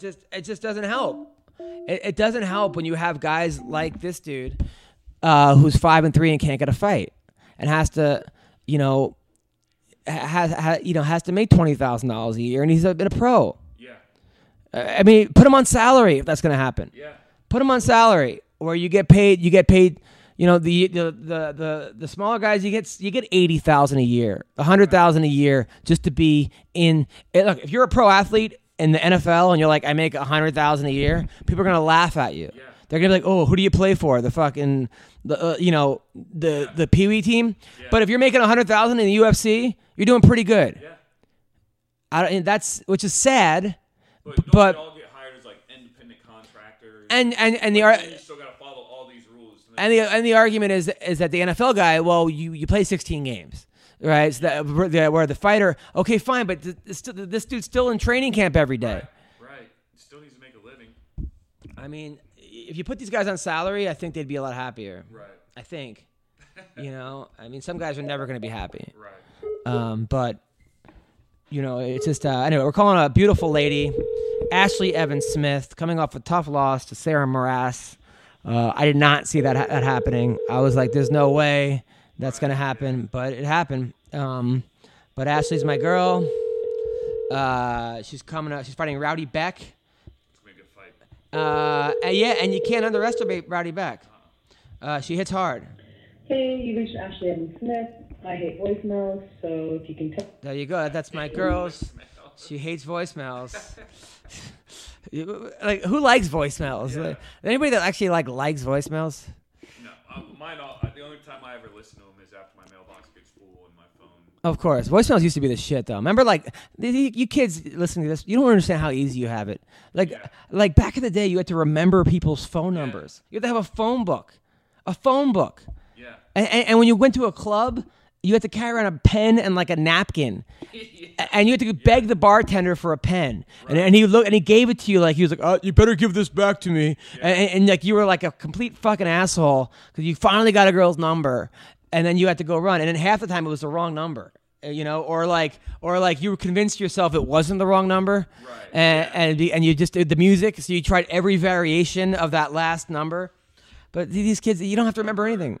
Free nights and weekends when you first got a cell phone. Oh, yeah. You couldn't make a call, and they had long distance on it and collect call. War Machine's the only person that makes collect phone calls this day and age. That's hilarious. Man, I'm talking about wasted fucking life, man. Sponsored by 1-800-COLLECT is next fight. Oh, God. War Machine. Fuck. Damn. He's Christian now. Yeah, of course. They're all Christian. You know, it's amazing how like when people find religion when they're in jail or when they're about to die. Yeah. Oh, Jesus. I mean, other people. My wife's pretty religious. Yeah. But yeah, I hear you. Come on, Ashlee, pick up the phone. Fucker, come on. Hey, you reached Ashlee and Smith. She hates voicemails. You heard you the first time? I know. What is this? I'm calling her right now. I like her though. She's a cool chick. She's back with her boyfriend. She said, since I've known her, she's had about 15 different boyfriends. Yeah. You dating anybody? You have a girlfriend? I mean, yeah. Just moved in, actually. Whoa. Yeah. Who is it? You met her before. Name Autumn. Been about 3.5 years now. Where did I meet her at the shows? Dime. The Dime? Yeah, I brought her to the Dime once. Nice. Wait, what did she do? She's a lawyer. Whoa. Really? Yeah. Is it hard to argue with her? Yo, I don't even try. You can't win. No. Fuck. And I live with her and her sister, which is worse because like it's like always 2-on-1. You know. You live with her and her sister? Yeah. So does she hear you guys having sex? I don't think so. I hope not. It's a pretty big apartment in Santa Monica. Oh, nice. That's good. Rent control. So There you go. Yeah, I know. I'm moving tomorrow. We have a new studio, by the way. It's gonna be great. I have like my backyard is like I got this huge in my backyard. We're gonna convert it into like a podcast studio. We're gonna be doing big things, more shows, more happiness, maybe even video. So guys listening to this, thanks for sticking with me all this time. I know it's been a journey. We've had about 97 different co-hosts, but it's good. It's gonna be really good. That's great that you guys are moving in together. So just your sister moving out? Her sister? No, not right now, but she's talking about it like eventually. But I mean, just living out here is terrible, like rent wise. So I mean, it just makes sense. Like, so you guys divided by 3? What's that? Yeah, and after like 3.5 years, I mean, it's pretty safe to say that because how many people do we know that they've been with someone, especially the comics, for some reason? Oh yeah. Like dating 2 weeks, like it's time to move in. Oh, comics are the And worst. it's like, hey, can I sleep on your couch? It's like, what just happened to your girlfriend? I know a guy. My friend is dating. He's like, I'm dating this girl. I'm like, weren't you married last month? He's like, blah blah blah. It didn't work out. And Life happens. yeah, No, yeah, it does. I know. Some guys just can't be alone. No. I was like that for a little bit. Like as a comic, you get lonely, but there's so many options. Right. Of just Tinder and Bumble and Soul Swipe I met and her was Tinder. really Yeah. a lawyer on Tinder. Yeah. There you go. Yeah, it was crazy. Nice. All right, so we're gonna call Ashlee one more time. See if she picks up. Come on, Ash. Does she like voicemails? She loves voicemails. You should leave her She one. absolutely loves voicemails. Hello. Hey, Deanna Bennett, what's up? It's Adam Hunter and Justin Wood on MMA Roasted. How are you? I'm doing great. Feeling fabulous. Congrats on your recent win. That was awesome. I actually tuned in just to watch you fight. I was like, I gotta honestly. Well, thank you. Because I'm also moving and this and that. I got all this shit going on. It was Saturday. I flew back and I'm like, I gotta watch Deanna fight. You look great. It was a close fight, but you look great. Were you happy with it? Thank you. Were you happy with it? Yeah, I got a W next to my name, so I was very happy. Obviously, some stuff I wish I would have done better. I was watching my shots and I was like, why was my hand there? My hand was supposed to be on the leg instead of on the back, but we'll get there. Next one. We'll work on that. You thought overall happy. You thought your hands were too low? No, my hand was too high. It was up over her waist when I ducked down for the shot. If I would have put it on her leg, I would have blown her off her feet, but wrestling problems. Yeah. No, your double leg looked great. Your double leg looked great. She connected with a couple shots in the head. Were you hurt at all? Were you rocked at all? No, not at all. I actually came out unscathed from this one. Nice. It would have been 4 years in a row if I would have broken my nose. I break it every March, but I think this year I'm breaking the trend, so we're good. Now, I was so happy you didn't get kicked in the head this time. I was like, please don't get kicked. Me too. That was like my holy shit. I was like, do not get rocked in the head. I was so That was the one thing my coach said too, like, Deanna, so help me. I don't care if you get punched. If you get kicked in the head, you're out of the gym. Yeah. I was like, I promise I won't. Because her last 2 fights, she got like head kick hard. The first one, like knocked out cold. Next one, she fought some girl from like, I don't know, Europe and got kicked in the head. Came back, it was a draw. And the UFC cut her after a draw, which is fucking... When her opponent was hanging on the cage? Yeah, kind of. Yeah, she was holding on. Mm-hmm. Yeah, total bullshit. Like, I mean, they didn't cut her; they just didn't pick her up. But so then now she's fighting an Invicta. Now you missed weight. What happened? Oh, dude, my everything was going according to plan, and then I got to Utah, started retaining, the water wasn't coming off, and got to a point where my kidneys were starting to lock up, and my coach was like, I'm going to call a doctor for you right now. And I was like, no, you're not. And he's like, well, then you're done cutting. You're just going to be over. And I was like, I don't want to be over. Everything had been going so smoothly and according to plan. But I was like, it got to a point where I was like, I either fight or risk being in the hospital. So I had to, and it killed me. It made me so mad. I don't like being that unprofessional person that doesn't make weight, but I was dying. Well, it was 2 pounds. It wasn't, honestly, like, it wasn't 10 pounds. It wasn't 5 pounds. It was 2 pounds. It wasn't, because I had heard, I was actually hanging out with Tisha Torres, Heather Jo Clark, and Sharon Jacobson, and they were like, you hear Deanna missed weight? And I was like, oh, fuck, really? And then I looked at her, I'm like 2 pounds. Okay, she's okay. She's not, like, this wasn't like that. Was this the first time you missed weight? At 125, yeah. I've come out like a pound over trying to get to 115. And that's what was frustrating. I'm like, I've never not made weight at 125. That's terrible. Like, something went severely wrong. Okay, all right, we'll work on it. You look good, by the way. You look good in the octagon, whatever. You look thank you. You look very attractive. I'll take it.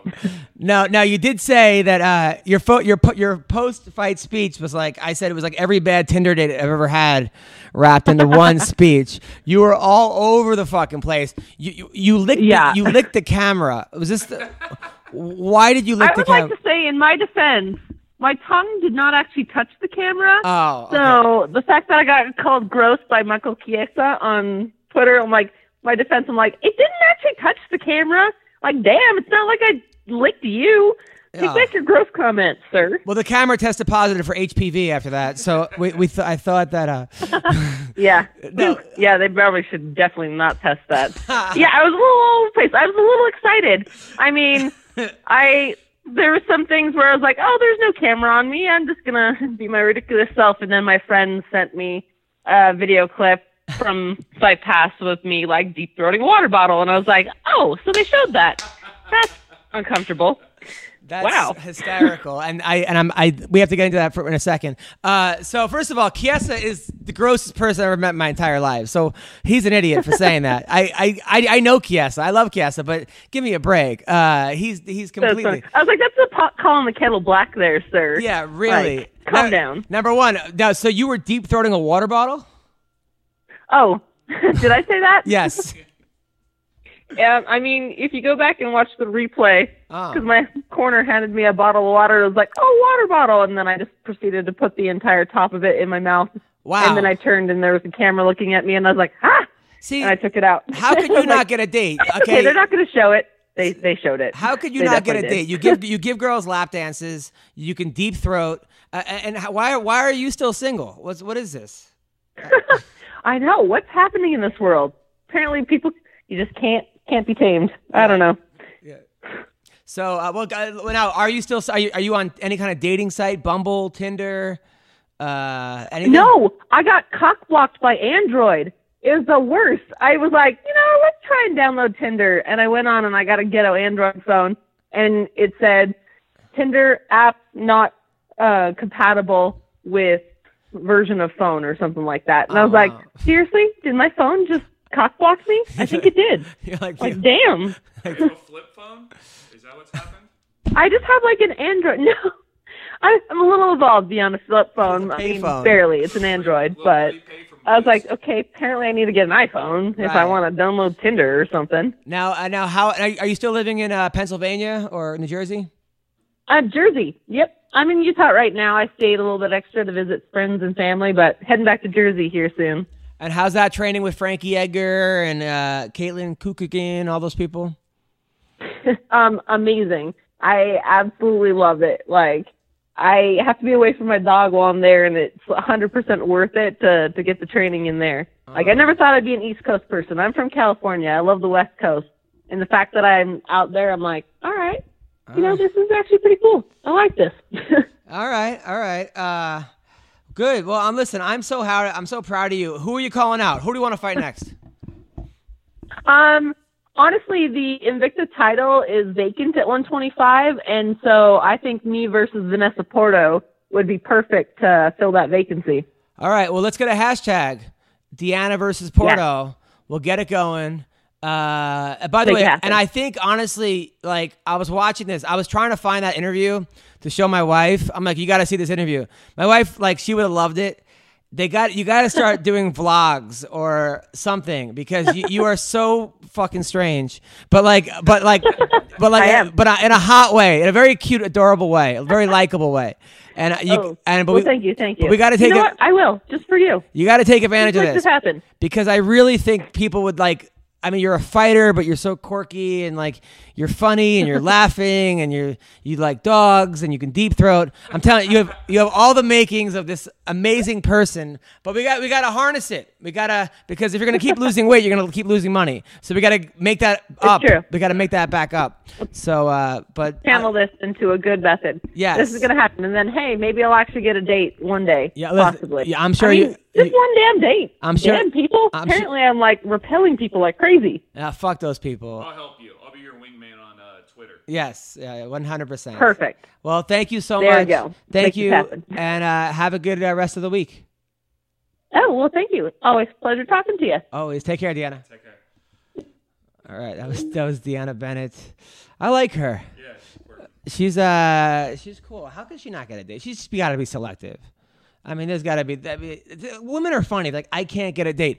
No, you can't date Brad Pitt, or you can't get a date with Matthew McConaughey. You're like, you can get a date with me and you. Yeah, it's like me saying, oh, I can't fuck supermodels. You know, that's basically what they're saying. Because this girl can get fucking dates. Yeah. She's very fit, hot, and I don't know where she learned how to deep throat, but I'm sure she has experience. I think. I don't know. Sometimes the girls that like. Smart water bottle was one of those big ones. I think it was a keg. She was deep. So anyway, we're calling Ashlee Evans. Hello. Hello, Ashlee Evans Smith. That is me. How are you? You're on the MMA Roasted podcast. It's me and Justin Wood. How are you doing? I'm pretty good. I'm just resting in between training sessions. Nice. Now, are you training at the body shop? Where are you training at? No, I don't think I've ever been a part of Team Body Shop, but I mean, I know the guys over there, but I am at Classic Fight Team. I'm at 10 Plant Jiu-Jitsu, and I've been doing some one-on-one kind of wrestling with Mark Munoz over at Ruka, working on my wrestling and ground and pound. Nice. So why don't you call me for the one-on-one wrestling? Remember we had that? Remember when I was single, we had that bet that if I could take you down, you owed me a handy, and it never actually went to fruition? Yep, we had that bet, and you never took me down. Fuck, damn, damn it. Well, we never actually wrestled, so, but yeah, that's very true. Now, you got a big fight coming up, UFC 223. This is probably the best fight card of the year, I would say easily, hands down, top to bottom. You're fighting Roddy Beck. How are you preparing for this fight? Talk to me about. Are you excited about this fight? Talk to me. I mean, there's nothing super different, in the way that we're preparing for this fight. In the sense that it's just going to be we're very fight opponent specific.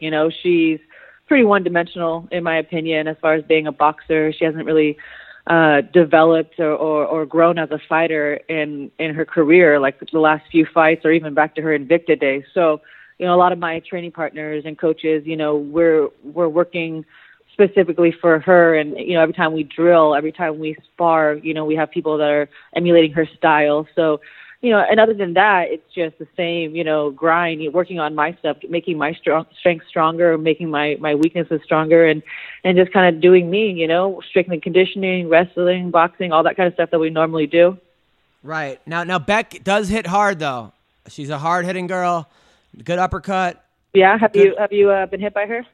No, but I've seen her drop people. I've seen her give people black eyes before. So I'm just saying we got to be careful, right? That's the All right, don't fuck it. All right, so now okay, now we're going to 125. Now you're a girl. You beat Fallon Fox at 145. She did. She beat at 145. How's this cut going?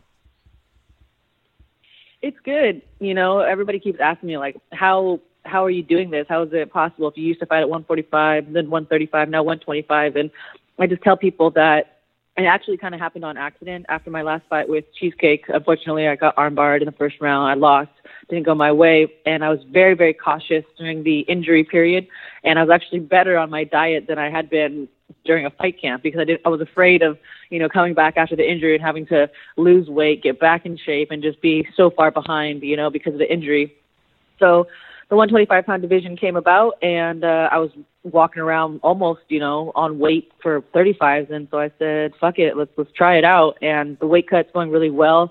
I'm light. I'm on weight for 35s right now, so it's definitely weird to be on weight, you know, 2 weeks away from a fight when you normally would be, you know, cutting and kind of miserable. Yeah, no, I remember you telling me that you were built like Adam Sandler. That was so I guess no more. No, I did say I was built like him. I said I have his metabolism. He makes a joke and he says in one of his movies, says if he drinks a milkshake, his ass jiggles for a week. And I said I'm like that. Oh, okay. Sorry, I did not know that. Now, now you also told me recently. So you had a boyfriend. You broke up. You're back together. Since I've known you, you've had about 37 different boyfriends. And then you were a lesbian at least 6 times in between that. So are we now? Who is it? Are we back with the guy? Who is this guy? What does he do? Is he a jiu-jitsu guy? That guy? Oh my goodness, I hate you so much. No, I'm not back with anybody. It's a new thing, kind of. It's somebody that I've been friends with for a very long time. We're training partners and friends, but we never actually dated. He is a fighter as well, and I think you know him. Okay, what's his name? Mario Navarro. You're dating Mario Navarro? I have no idea who that is. Wasn't he on Saved by the Bell? Like fucking. That's Mario Lopez. No, I don't know who Mario Navarro is, but I'm sure he's a good guy. If you're dating him, well, that's not true. You've dated some fucking whack jobs. But I'm sure. But I'm sure. Okay, hold on. I'm looking at him. Okay, his name is Handsome Navarro. Oh. Really, Handsome Navarro. You did. You know what? I like this guy better than the last one. I don't even know him, but I like him better than the. Wait, does he have tattoos on his face too? No. No, he has no tattoos on his face. Oh, that's good. Okay, so that's a good start.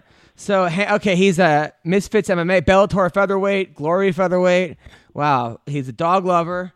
Palista black belt. I'm not fucking with this guy. No, you could have him. All right, good. So you're happy with this guy? Yeah, really happy. Really, really happy. He's definitely been a huge part of this camp. He's stepped up. I've had a couple changes in my camp, which I don't really want to talk about right now, maybe after the fight.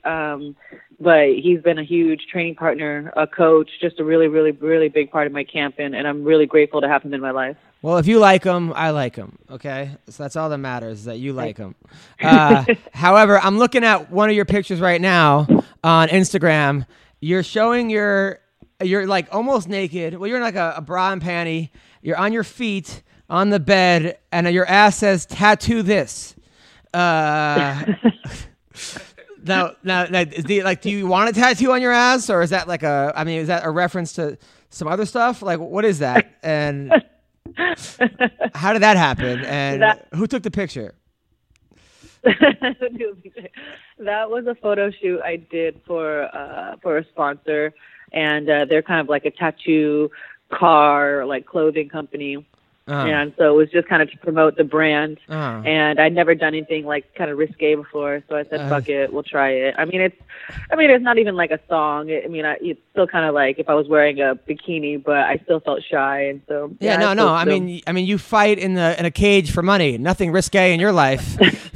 There's nothing. Good to see you out of your comfort zone right there. I mean, your fucking tattoo. You have a tattoo on your head. What are you talking about? Nothing risque in your life. What the fuck are you talking talking about? Your whole life is risque. There's nothing that you do that's not risque. Give me a fucking break. Oh, no, I had to do something out of my nothing risque. Yeah. I mean, for you, like, reading a book on a fucking Thursday is risque. Get the fuck out of here. Like, give me a break. So that's good. I'm happy for you. Are you complaining about the picture? No, I like it. I think you look hot in it. I think it's good. I think that you're a beautiful person, and therefore you should be. One day you're not gonna have. You don't be 90-year-old with the fucking thong that says tattoo this. So fucking celebrate it now. You don't want to be later on in life. So. All right, Adam. That's good. I like it. For your approval. I'm all for it. Now, all right. So no, I see you now. You're another thing. You have your boyfriend, handsome Navarro, in like a triangle, and you go. I don't always go to my back, but when I do, triangle. And now I think now he's like smelling your vagina in like one of these pictures. Look. Oh my God. It looks like you guys are having a fun. You guys are having a fun life here together. This is good. I like it. Good for you. Yeah. Yeah. I mean, is there a question in there, or are you just commenting on the fact that I'm triangling my boyfriend? No, I just think that you guys seem very happy. Does he have any kids? No, he doesn't. Oh wow, that's good. Good. All right. So when do we leave for Brooklyn? We leave next Tuesday, or this coming Tuesday, actually. So a week away. All right, and we're excited. I like it. So good luck. So we're gonna use our wrestling in this one. We're gonna use our wrestling, our jiu-jitsu, our boxing, the whole thing. Yep. I mean, I expect to go to the ground. I read some stats on Instagram the other day. Everybody's giving me the striking advantage, which is interesting, and her the ground advantage. But we'll see what happens. All right, we get off Instagram, we get off Facebook, we get off social media. It's Ashlee time, okay? Fuck the rest of the shit. Mm-hmm. All right, this is about you. Don't listen to the trolls or the haters or anything. Okay, you have a job to do. So am I right? Yep, and I will do it. We got this. Okay, you worked too hard. Yep. You were this girl. You had no fashion sense. You came from nothing. You were in a gang at 12 years old. Okay, you ended up going to Menlo College. You joined the all lesbian wrestling team. Okay, you were an All-American, and now here you are in the UFC. You fought the best girls. You've been there. Now we're fighting on the biggest stage of our life. You earned this. All right. We deserve this. Thank you, Adam. We deserve this. I do. All right. I do. All right. It's definitely not going to be my last fight in the flyweight division. That's for sure. Good. Well, thank you for coming on the show. Ashlee, I'm a big fan. I know you are. I'm a big fan of the MMA Roasted podcast. Thanks for having me, guys. Anytime. Take care, Ash. All right. Bye, guys. Bye. That was Ashlee Evans Smith. She's a sweet girl. Yes. Cool. All right. So what do you got coming up? Any shows? Next Saturday, the 7th, I'm actually at the Improv in Indio down in Palm Springs, and the following week I'm in the West Side Comedy Festival in Santa Monica. Nice. Who are you at the Improv with? Jerry Rocha. Oh, I love Jerry Rocha. Yeah, he's giving me a guest spot down there. Look at that. Yeah. There we go. All right. So people, I will be this Thursday night at the Laugh Factory in Hollywood, Friday night at Long Beach Laugh Factory. Sacramento Laughs Unlimited. I'm doing a comedy with Leslie Smith is on the show. Connie Elkins, Darren Elkins' wife, is doing comedy. And Adam Corrigan, also Team Alpha Male. That's next Wednesday on the April 4th. April 8th, I'm at the Laugh Factory in Long Beach. Saturday night, April 7th at the Hollywood Laugh Factory. The Comedy Palace, April 13th and 14th. Harvey's in Portland, Oregon, April 26th, 27th, 28th. Naples, Florida, May 3rd to the 5th. And Minnesota, the House of Comedy, May 9th to the 13th. Yes, so hopefully I'll see you guys at a show. Thank you guys so much. Thanks to all our guests. Take care and enjoy your lives.